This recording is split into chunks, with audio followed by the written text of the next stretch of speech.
అదే RTV app వార్తల్ని క్షణాల్లో చదివే అవకాశం ఉంటుంది. ఒక న్యూస్ పేపర్, ఒక టెలివిజన్ ఛానల్ మీ చేతుల్లో ఎప్పుడూ ఉంటాయి. పార్టీని మళ్ళా పునర్నిర్మాణం చేసుకోవాలనేటువంటి ఉద్దేశంతో రాష్ట్ర వ్యాప్తంగా మా పార్టీ అధ్యక్షుడు జగన్మోహన్ రెడ్డి గారు అనేక మార్పులు చేసేటటువంటి ప్రక్రియకు శ్రీకారం చుట్టారు. అన్ని జిల్లాల అధ్యక్షుల్ని మళ్ళా కొంతమందిని వారిని నియమించటం, లేదా కొంతమందిని కొత్తగా నియమించేటటువంటి కార్యక్రమం చేయటం మనం చూస్తూ ఉన్నాం. దానిలో భాగంగానే ఓల్డ్ గుంటూరు జిల్లాలో పల్నాడుకి పిన్నెల రామకృష్ణారెడ్డి గారు అంతకు ముందున్నటువంటి అధ్యక్షుల్ని కొనసాగించారు. బాపట్లకి మాజీ మంత్రివర్యులు నాగార్జున గారిని నియమించడం జరిగింది. నన్ను గుంటూరు జిల్లా పార్టీ అధ్యక్షులుగా జగన్మోహన్ రెడ్డి గారు నియమించారు. దాన్ని పురస్కరించుకొని గుంటూరు జిల్లాకు సంబంధించినటువంటి 7 నియోజకవర్గాల్లో పార్టీని పటిష్టం చేసేటటువంటి కార్యక్రమాలకు శ్రీకారం చుట్టాలనేటువంటి ఉద్దేశంతో మేము పని ప్రారంభించబోతూ ఉన్నాం. దీనికి తోడుగా పల్నాడు, అదేవిధంగా గుంటూరు పార్లమెంటరీ నియోజకవర్గాలు, కోర్స్ అవే జిల్లాలు, వాటికి పరిశీలకులుగా మాజీ ఎంపీ గారు, మాజీ ఎమ్మెల్యే గారు అయినటువంటి పటిష్టంగా తయారు చేసేందుకు వైఎస్ఆర్ కాంగ్రెస్ పార్టీ శ్రేణుల నాయకుల సహకారంతో కలిసికట్టుగా ముందుకు వెళ్ళాలనేటువంటి దృక్పథంతో చాలా గట్టిగా పనిచేయాలి అనేటువంటి ఉద్దేశంతో మేము అది ఇందాకేదో కార్యక్రమం 4వ తారీఖున ఆల్మోస్ట్ ఆల్ మేము పదవి స్వీకరించకపోయినా స్వీకరించినట్టుగానే పని ప్రారంభించాం. మరింత వేగంగా, మరింత పటిష్టంగా వెళ్లేందుకు కార్యకర్తలందరినీ ఒకసారి సమావేశపరచాలనే ఉద్దేశంతో మరి పెద్దలు శేషగిరిరావు గారు చెప్పినట్టుగా పార్టీ పెద్దల హైకమాండ్ కూడా ఒక సమావేశాన్ని నిర్వహించమన్నారు. దాన్ని మేము పదవీ స్వీకార సభ అని పేరు పెట్టుకున్నాం. 2 పదవులు ఆ రోజు నుంచి మేము స్వీకరించుకొని ముందుకు వెళుతున్నామనేటువంటి సంకేతం ఇస్తూ జిల్లాలో ఉన్నటువంటి వైఎస్ఆర్ కాంగ్రెస్ పార్టీకి సంబంధించినటువంటి నాయకులందరూ కూడా ఆ మీటింగ్కి వస్తే కాస్త మనసు విప్పి మాట్లాడుకొని మళ్ళా పార్టీ పునర్నిర్మాణానికి ఏ విధంగా చేయాలనే దాని మీద ముందుకు వెళ్ళాలనేటువంటి ఉద్దేశంతో 4వ తారీఖు సాయంత్రం 4 గంటలకు ఆ సమావేశాన్ని ఏర్పాటు చేయడం జరిగింది. దాంతోపాటు ఇవాళ ఇక్కడ ప్రెస్ మీట్ పెట్టాం, కానీ నిజానికి పార్టీ ఆఫీస్లో ప్రెస్ మీట్ పెట్టాలి. 4వ తారీఖు తర్వాత పార్టీ ఆఫీస్కు వెళదాము మంచి చూసుకునే అనేటువంటి ఉద్దేశంతో ఈరోజు ఇక్కడ పెట్టడం జరిగింది. ఇంతకుముందు ఏదైతే వేణుగోపాల్ రెడ్డి గారు ఆయన ప్రదేశంలో జిల్లా పార్టీ ఆఫీస్ కొనసాగుతుందో దాన్నే మేము కూడా కంటిన్యూ చేసుకుంటూ దానిలో వారు నేను కూర్చొని కార్యక్రమాన్ని ముందుకు తీసుకుపోయేటటువంటి ప్రయత్నం మేము చేయబోతున్నాం. ఈ మధ్యకాలంలో మీరు చూశారు, వైఎస్ఆర్ కాంగ్రెస్ పార్టీ అధికారం కోల్పోయిన తర్వాత రాష్ట్ర వ్యాప్తంగా మన జిల్లాలో కూడా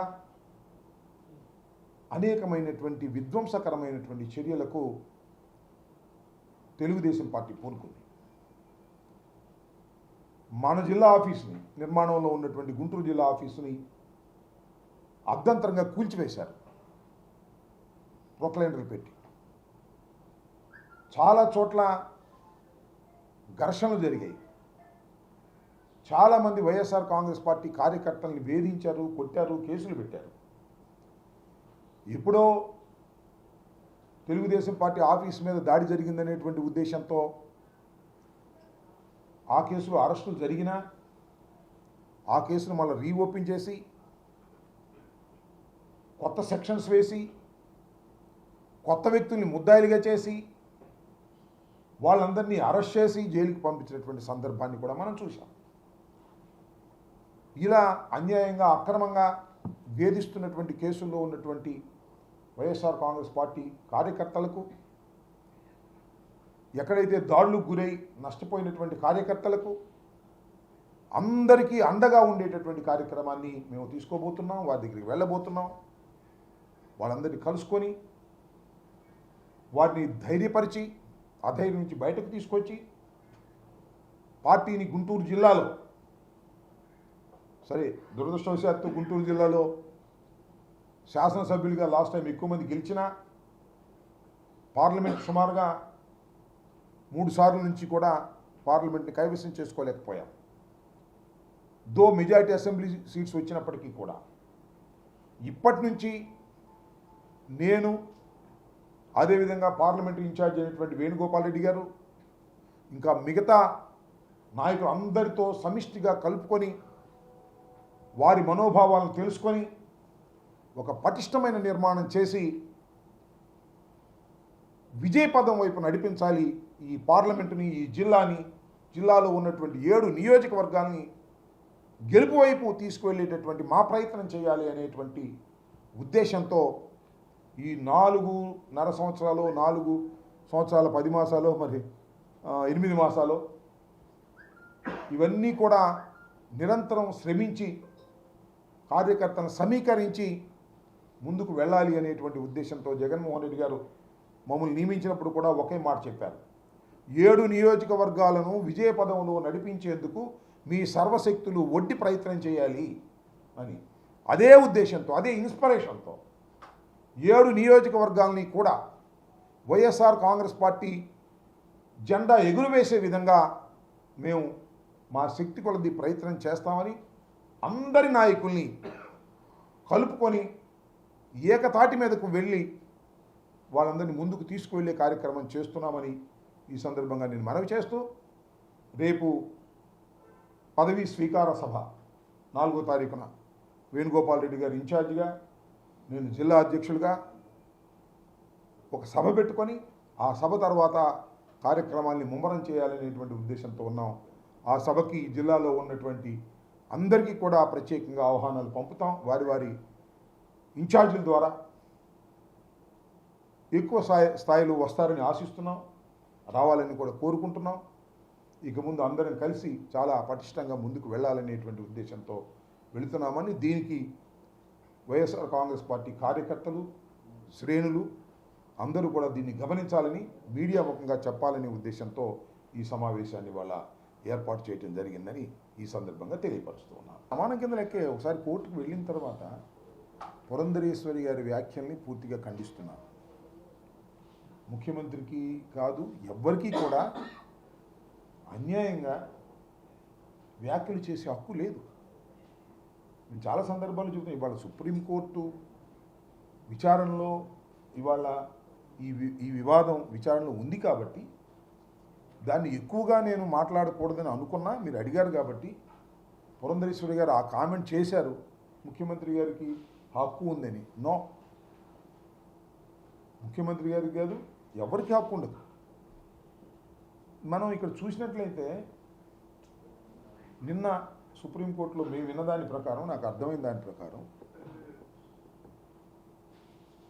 రిజెక్ట్ చేయబడినటువంటి నెయ్యి ఏదైతే కల్తీ అని మీకు రిపోర్ట్ వచ్చిందో ఆ రిపోర్ట్ కూడా సెకండ్ ఒపీనియన్ లేదని, దట్ వాజ్ రిటర్న్ బ్యాక్ అని EO has given. That is the fact. ఆ ఫ్యాక్ట్కు భిన్నంగా ఆ నెయ్యి వాడారు, ఎక్కడ వాడారు తెలియదు అని ముఖ్యమంత్రి అంటే ఎలా? There is an executive, day to day affair చూసేటటువంటి EO has given such a report to the government. He has given the report to the supreme court. నువ్వు దానికి భిన్నంగా వ్యాఖ్యలు చేస్తే ఎలా? తప్పు కదా. వాళ్ళు సుప్రీంకోర్టు అన్న అంశమే కాదు, చాలామంది ఏమన్నారు, భగవంతుని రాజకీయాల్లో ఒక లాగమాకవయ్యా బాబు, జగన్మోహన్ రెడ్డి మీద నీ కక్ష ఉంటే ఉండొచ్చు, వైఎస్ఆర్ కాంగ్రెస్ పార్టీ మీద నీకు కార్పణ్యం ఉంటే ఉండొచ్చు, దేవుణ్ణి అడ్డం పెట్టుకొని ఇది చెయ్యి మాకమని ఎంతమంది చెప్పారు? సరే, ఎలా ఉంటుందంటే చాలా సింపుల్ ఇష్యూ. నిజానికి నెయ్యి వెళ్ళింది, వారి టైంలోనే, మా టైంలో కాదుగా. కాకపోతే మా టైంలో టెండర్స్ పిలిచారని చెప్తున్నారు. That is a fact. Tenders finalize అయింది కూడా ఎప్పుడు? ఎలక్షన్ సమయంలో. ఆ టెండర్లో ఫైనలైజ్ అయినటువంటి వ్యక్తి సప్లై చేసింది ఎప్పుడు? చంద్రబాబు నాయుడు గారు ముఖ్యమంత్రి అయిన తర్వాత. రిజెక్ట్ చేసినటువంటి నెయ్యిలో కొవ్వు ఉంది అని అంటారు. అది కూడా ఎంతవరకు నిజమో తెలియదు. దానికి డిస్క్లైమర్స్ చాలా ఉన్నాయి. అరే కొవ్వు వాడేశారండి, లడ్డూలో జంతువులు కొవ్వు వాడేశారని ఒక ముఖ్యమంత్రి అంటే ఏం చెప్పాలి? Which is not correct. అది ఫ్యాక్ట్ కాందని అంటే ఏం చెప్పాలి? ఆయనకి హక్కు ఉంటుందా? ఎట్లా ఉంటుంది? నేను అడుగుతా ఉన్నా. అసత్యాన్ని మాట్లాడే హక్కు ఎవరికి ఉంటుంది సమాజం గురించి? చంద్రబాబుకి ఉండదు, ఎవరికి ఉండదు. అడ్మినిస్ట్రేషన్లో ఒక అసత్యాన్ని చెప్తే ఎలాగా? సత్యం చెప్పు, రుజువులు చూపించు. ఇవాళ అదే కదా సుప్రీంకోర్టు వారు అడుగుతుంది. సరే ఏం జరిగింది ఏంటి ఫైనల్గా? That is a different matter. ఇన్నాళ్ళ నుంచి ఈ సింపుల్ ఇష్యూ మీద ఈనాడు రాసి, ఆంధ్రజ్యోతి రాసి, TV5 చెప్పి, ABN చెప్పి, ఈటీవీ చెప్పి, ఎన్ని చెప్పేటప్పుడు ఏదో ఉన్నామని అందరూ అనుకున్నారు. చివరి చూస్తే ఏమి తుస్ వాడని నెయ్యి సర్టిఫికెట్ కాలేదు, కల్తీ ఉందని వచ్చింది, అది వాడలేదు. ఇంకేముంది? ఇష్యూ ఏముంది అసలు? ఆ డిప్యూటీ సీఎం గారేమో ఏది అయోధ్య రామ మందిర నిర్మాణం అయిన తర్వాత ప్రారంభోత్సవానికి పంపించినటువంటి 1,00,000 లడ్డూల్లో కూడా కొవ్వుందంటాడు. ఏం చెప్పాలా? రాజకీయ దుమారం లేవడం ధర్మం కాదు. సరే ఎనీహౌ, ఇంకా అంతకన్నా ఒక పురంధరేశ్వరి గారు ఆ మాట మాట్లాడటం భారత రాజ్యాంగం ప్రకారం తప్పది. సుప్రీంకోర్టు ముందు ఎవరైనా దోషి తత్వాన్ని నిరూపించుకోవాల్సిందే. ఇంతమంది మనోభావాలు దెబ్బతింటే ఒక ముఖ్యమంత్రి అంటే ముఖ్యమంత్రి ఏమన్నా భగవంతుడి కన్నా గొప్పోడా?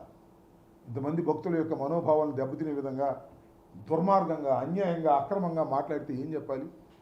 సో దాన్ని నేను తీవ్రంగా ఖండిస్తున్నాను. మరిన్ని వీడియోస్ కోసం ఛానల్ ని సబ్స్క్రైబ్ చేయండి. లేటెస్ట్ అప్డేట్స్ కోసం వాట్సాప్ ఛానల్ ని ఫాలో చేయండి. అండ్ లింక్ డిస్క్రిప్షన్ లో ఉంది.